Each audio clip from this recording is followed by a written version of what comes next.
రోజుల్లో చిన్నారులకు పెద్దలు అవ్వలు తాతలు బావమ్మలు కథలు చెప్పేవాళ్ళు. అది శాస్త్రపరంగా మనకు సైన్సు బాగా అర్థమయ్యేటట్టు ఉండేది పిల్లలకి.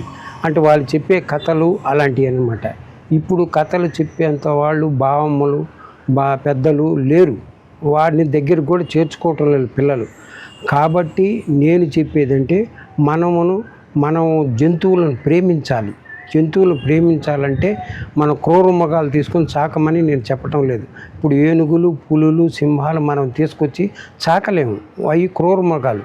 కాబట్టి మనకు వీలైనంత వరకు ఆవులు గేదెలు మేకలు పిల్లులు ఇలాంటి శునకాలు ఇలా చాకటం వల్ల చాలామంది జంతువుల మీద ప్రేమ పెరుగుతుంది.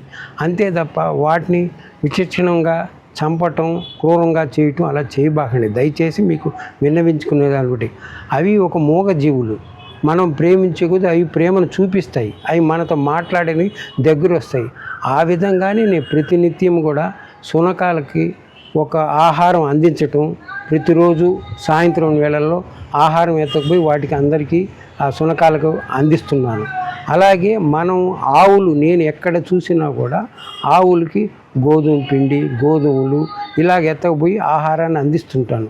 ఎందుకంటే అవి మన ప్రేమ సంకేతకాలు అన్నమాట. అవి మన దగ్గర చూపించే కొద్దీ అవి ప్రేమతత్వంతో మనకి దగ్గర అవుతాయి. అంతే తప్ప వాడిని చంపటం హింసించడం చేయవద్దని దయచేసి చెప్తున్నాను.